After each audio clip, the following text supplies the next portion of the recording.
Shalom jemaat Tuhan, dimanapun saudara berada, Tuhan Yesus memberkati kita semua. Puji Tuhan, kita bertemu kembali dalam Bible Study serial Perjanjian Lama. Ini pertemuan pertama kita untuk Perjanjian Lama di tahun yang baru. Dan sekarang kita akan melanjutkan pembahasan kita mengenai perjalanan iman daripada Yakub. Kalau yang sebelumnya kita banyak bicara mengenai Esau ya. Saat ini kita akan berbicara mengenai Yakub, terutama peristiwa setelah terjadinya perebutan berkat daripada Ishak. Nah, kita akan melihat di dalam Kejadian pasal 28. Di Kejadian 28 ini disebutkan tentang suatu tempat yang disebut Betel. Di dalam Alkitab kita disebut itu pintu gerbang surga. Ya, tetapi kali ini saya menyebutnya pintu gerbang iman Yakub. Mengapa demikian? Ada apa sebetulnya di Betel? Kita akan lihat nanti. Tapi sekarang kita lihat dulu bagaimana awal mula kejadian ini. Ya. Jadi kisah 28 ini menceritakan awal dari pelarian Yakub ke Haran. Mengapa Yakub harus lari? Karena Yakub mendapatkan ancaman dari Esau yang marah karena Yakub telah merebut berkat yang hendak diberikan kepada Esau oleh Ishak.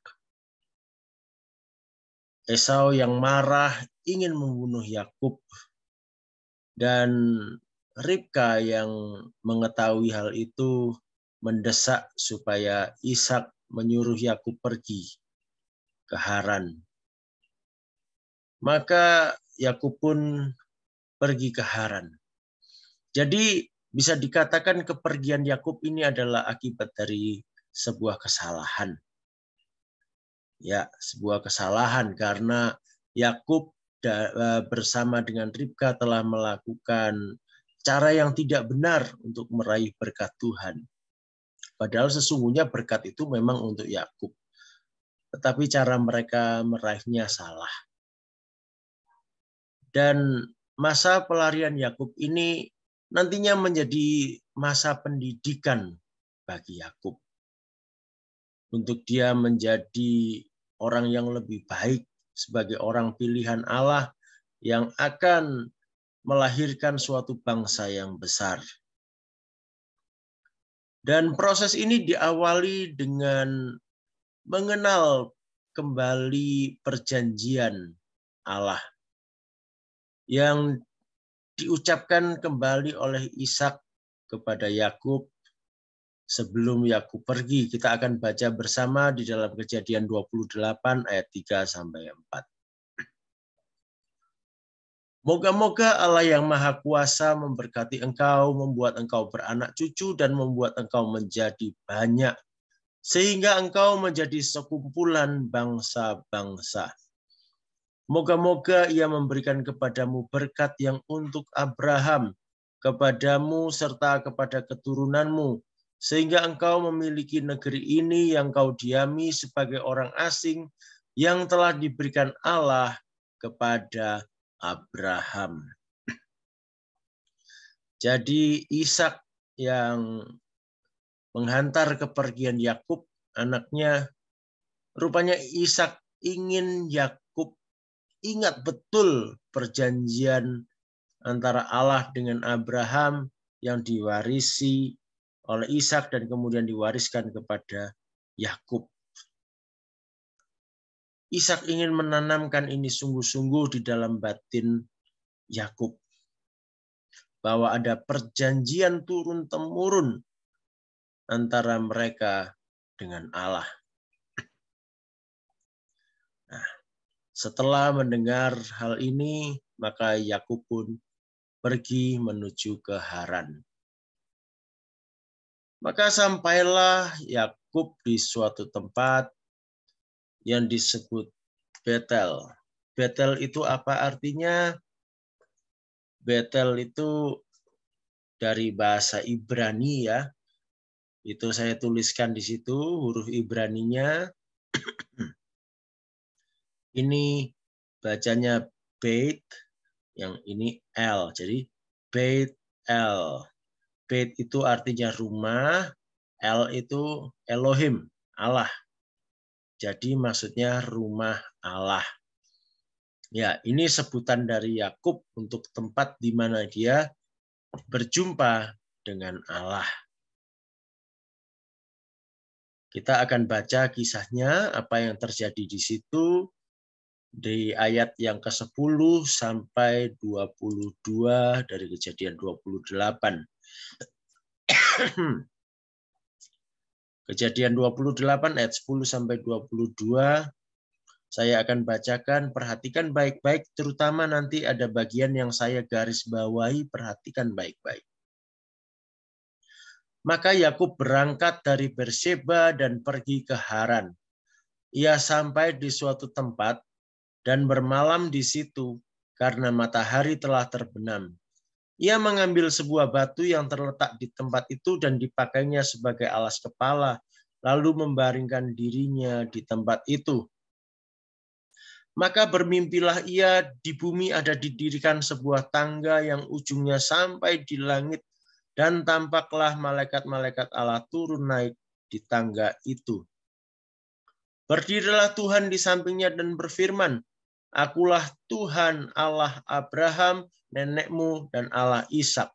Tanah tempat engkau berbaring ini akan kuberikan kepadamu dan kepada keturunanmu. Keturunanmu akan menjadi seperti debu tanah banyaknya, dan engkau akan mengembang ke sebelah timur, barat, utara, dan selatan.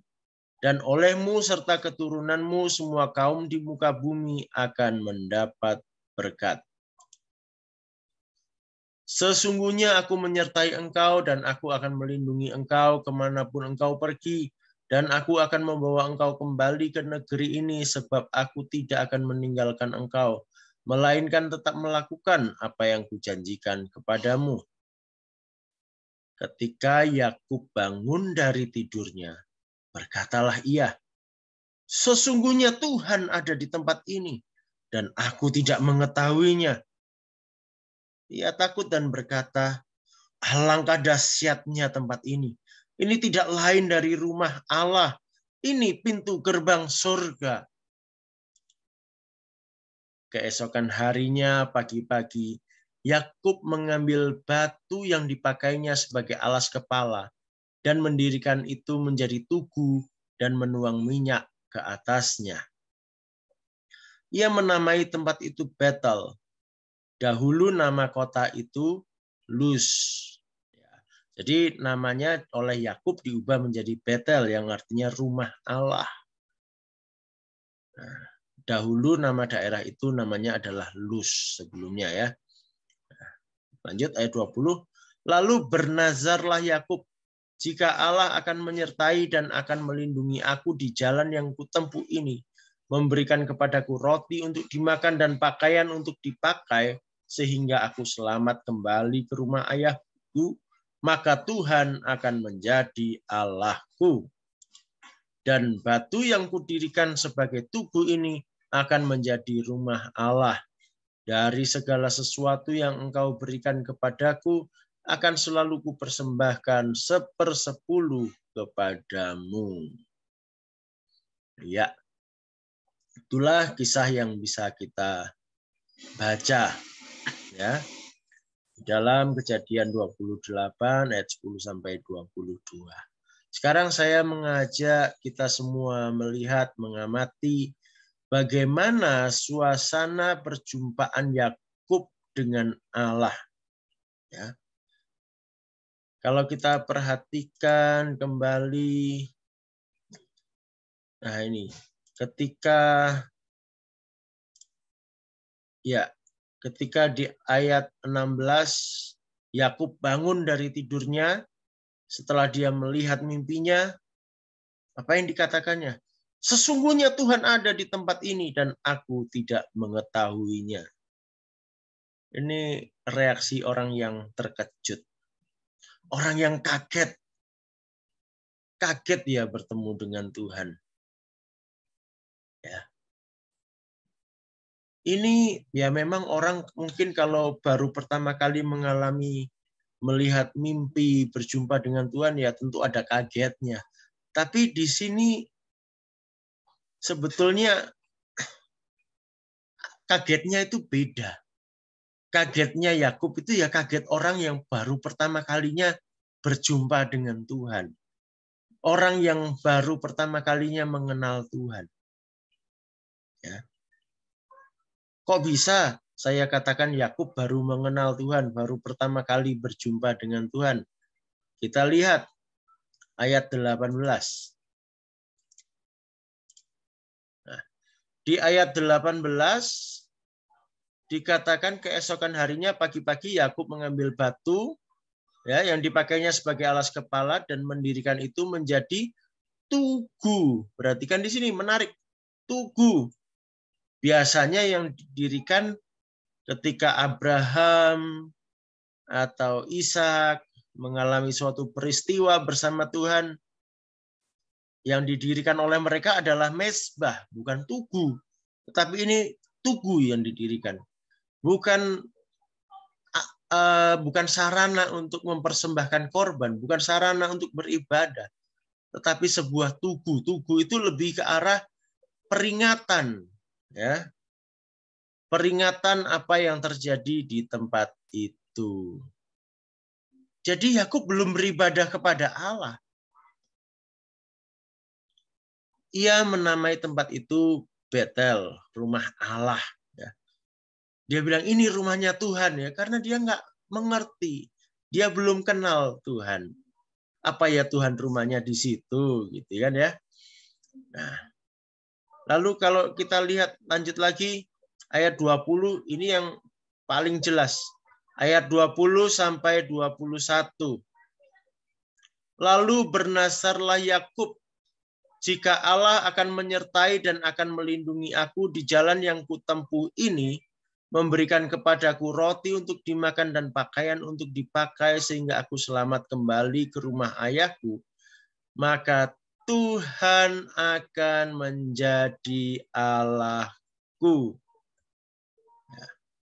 Jadi saat itu apakah Tuhan sudah menjadi Allahnya Yakub? Belum.